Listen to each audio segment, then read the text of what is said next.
During slavery, much of the service work was within the realm of African Americans, right? They were confined and restricted to this particular area of the economy, largely because, one, that's the work that slaves did, and white folks didn't want to do work that resembled the work that slaves did. And so barbering comes out of that larger tradition. Barbers began as personal servants to their masters, who certainly shaved them, took care of their coats, in some cases were their valets, and certainly through that, enslaved men would use barbering to get off the plantation. So in downturning economies, masters would hire out their skilled slaves to earn some extra money. And barbers took advantage of this. And so barbers were often among the slaves who were hired out. And this gave them mobility. They were able to, in some cases, set up shop in the city. And with the earnings from their barbering work, they had to send a portion of it back to their master. And certainly this gave them the space away from the plantation, away from the surveillance of their masters, to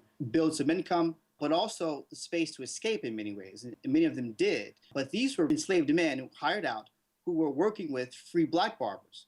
So you have free blacks and slaves sort of working together. So free blacks are hiring enslaved men from white masters. This relationship between barbers as owners, but also as employees and as freemen and as slaves sort of develops during the antebellum period. But certainly after slavery, after emancipation, African Americans still sort of took advantage of the process of shaving white men. And so they maintained that practice. And so in thinking about what they had to give up, the ways in which race was infused in the service economy, and so black men took advantage of that, and they got rich doing it. And so barbers like John Merrick from Durham, who was the Duke's barber, the tobacco magnate, and he, again, got rich shaving them. And he went on to found the North Carolina Mutual Insurance Company, which still exists.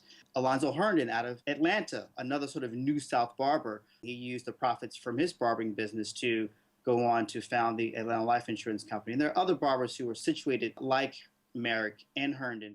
Beginning in the 1890s, a new generation of African Americans entered barbering. They were not as connected to whites as their predecessors were, and so they decidedly opened barbershops in black communities. This is the same time that Jim Crow's on the rise. Jim Crow's being codified. African Americans are being restricted and confined to particular areas of cities. And so African American men opened barbershops in black communities to tailor to black consumers. It's not until the Great Migration that these shops become hubs of activity. If we look at the migration and then look at the Great Depression, we see that these are two historical moments where African Americans particularly had to come together collectively. When someone moved north, one of the biggest questions that they had was, where do I go?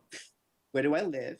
Where do I eat? Where can I find a job? And so the Urban League certainly helped in that regard, but on a sort of a less formal basis, barbershops helped in that regard because barbers were situated within the communities. They would see various constituencies of men, both middle class, working class, and unemployed, coming through their shops.